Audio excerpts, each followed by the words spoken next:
Hello, you're listening to the Exit Light podcast, a liminal space where ideas become reality.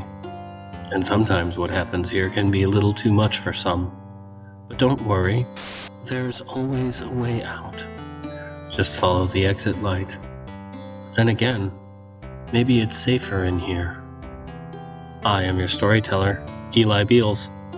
In this story, we become acquainted with Roy, a hapless, aimless nobody who is suddenly struck with a sense of purpose and inspiration from an unknown source.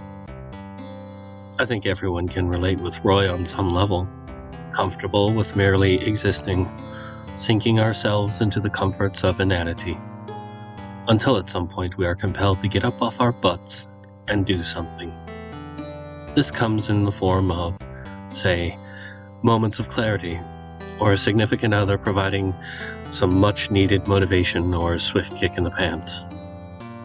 This was a fun story to write, as it feels interactive in a way that allows the listener or reader to form their own conclusions about the unseen elements I allude to. This first season will eventually end, and when complete, this collection will find itself filtered and hurled through all the podcast channels available.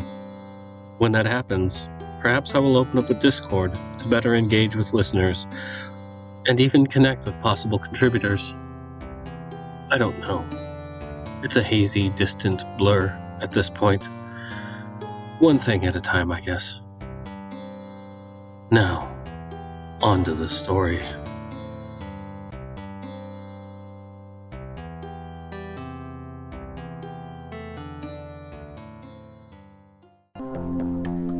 Transfer, written and narrated by Eli Beals. Roy wasn't sleeping well. If and when he managed to drift off, he was plunged into dreams so vivid and anxiety-inducing that he'd wake in a jolt, covered in sweat. He could not recall the details save for one: a looming ball of fire headed right for him. These dreams left him feeling on edge and sapped of energy, as if some kind of strenuous activity were taking place in spite of his rest. Most of all, they imbued him with a sense of urgency in response to a crisis that he was unclear about.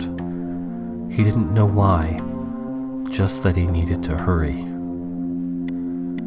Work was a drudging slog of weariness. And as he clocked out for the 5th time this week, an idea occurred to him. An idea that made him smile wide and lunatic. His boss sat behind a dingy desk, piled with various detritus, nearly inhaled the stub of a cigar as the door slammed open. Roy entered and unloaded his vitriol before saying in calm, venomous tones that he quit. The boss, unable to employ his usual big dog approach, simply nodded, most likely relieved that this now former employee wasn't so disgruntled as to bring, say, a shotgun to end their arrangement. Feeling better than he had in years, Roy sauntered out with his last paycheck and cashed it immediately. His next stop brought him to an electronics store that he walked by often, but never had any reason to enter. He was surprised to see his next-door neighbor also perusing the aisles of this place, as he examined a soldering iron. They did not speak to each other or question each other's motives for being there. It did not seem odd to him that they were buying similar items: copper wire, component boards, sulfuric acid, and various packages full of resistors, capacitors, transformers, and all manner of electronic guts. For all intents and purposes, it seemed totally natural. The cashier was not accustomed to this sort of business. It was clear he wanted answers, and any time he would ask casually or otherwise, he was met with an odd smile that quite frankly gave him the willies. To which the cashier muttered frequently to himself, "These people are giving me the willies." In fact, These people all lived in Roy's apartment building, which to any observer resembled a large cake with one slice removed, or a concrete Pac-Man devouring its tenants as they filed in. Roy had never experienced a sense of purpose. He had sort of floated through life, doing the bare minimum ever expected of him. He had almost been married once, but that was just after high school. He had even thought of starting his own business. Upon realizing the immense effort it would require, he instead settled into this warehouse job, seamlessly blending into the background like wallpaper. Ambitions, hopes, and dreams diminished as time wore on, mitigated by television shows, microwaved food, and liquor. Until this point, Roy had never felt a shred of inspiration. Until now, Roy had never felt wonder. Until now, Roy had never felt important. With every fiber of his being, he knew what he was doing was important. For hours, days, or even weeks, he sat under a single lamp at a desk in a haze of solder smoke. Empty boxes and packaging littered the floor. Whenever he felt done for the day, he would stand back and admire this thing he was making. A part of him seemed to know what it was, but the Roy that had let himself be led through life by mediocrity had no clue as to its purpose, and could only admire its form. If he dreamt, he could not recall. Such was the extent of his exhaustion. The lack of alcohol and bad food also contributed to a sense of clarity he had not felt for a long time, but that was nothing compared to the luminescent mindset that took him over when he was working. His vision saw nothing but coils of copper, pathways of conductive material wormed across green panels connecting innumerable components combined to make a cage of sorts that looked as if it would fit on his head. Separate from the main device was a ring, composed of an iron core, wrapped in copper interspersed with crystal capsules, veined with tungsten filaments. He thought of the thing as a crown which made him, Roy, a king.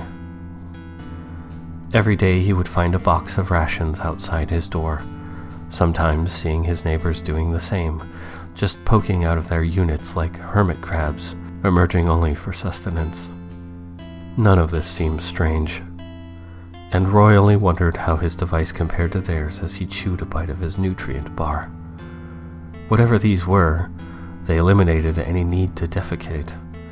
In fact, the bathroom was the only room not littered with empty packaging from either electronic components or as oddly enriching meals.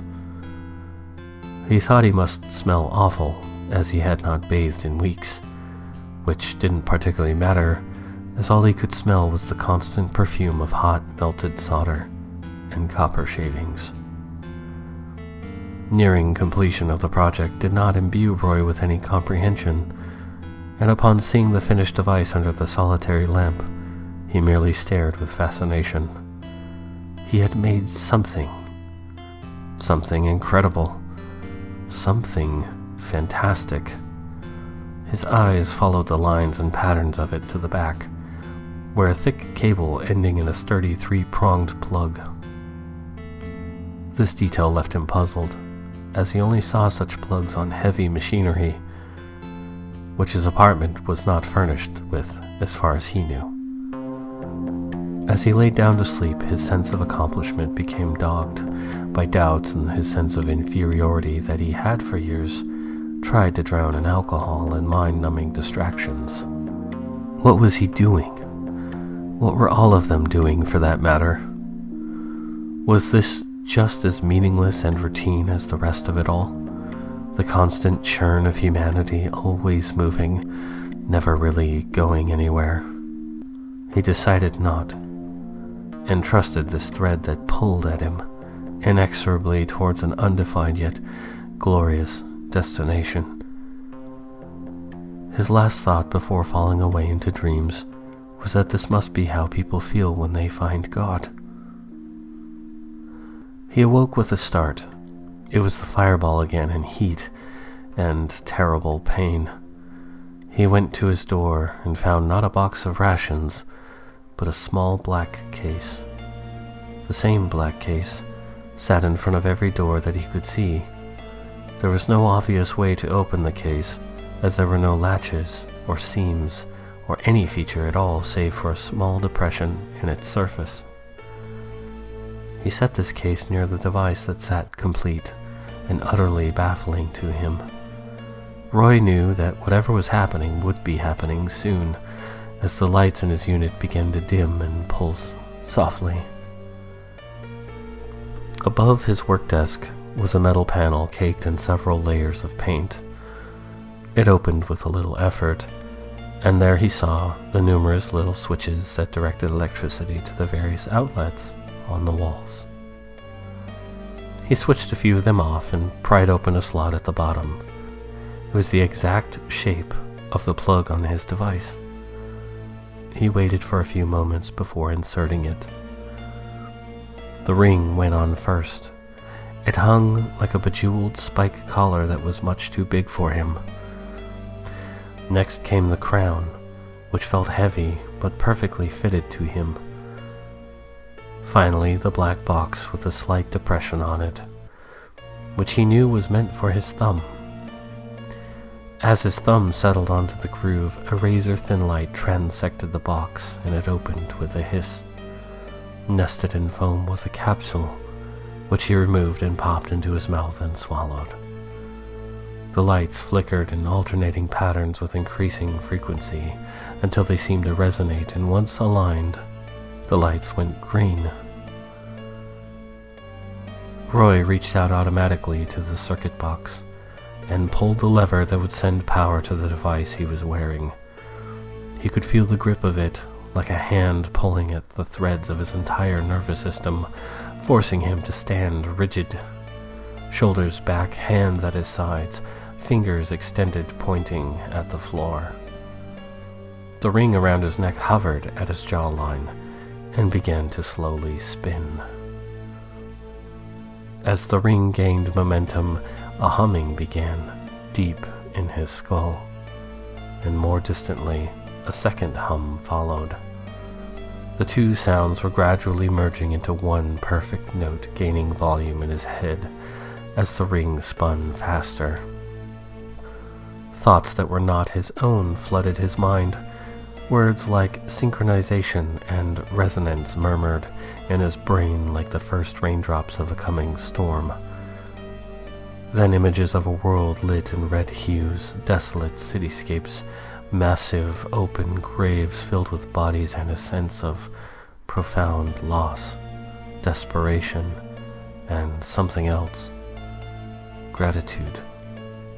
The ring was a blazing halo in front of his eyes, as if the very materials had been converted to pure energy, and then it was gone. His body, released from the paralysis, slumped, and then Roy fell to his knees onto the carpet, disoriented and exhausted, but aware of himself in what seemed like years. The crown tumbled from his head into a brittle mass of shapes that crumbled when it hit the floor, and he noticed that the color of the carpet was unfamiliar. In fact, everything was unfamiliar. The very air here was somehow different. He stumbled to a window and pulled the heavy curtains back to see with his own eyes the wasteland in his nightmares.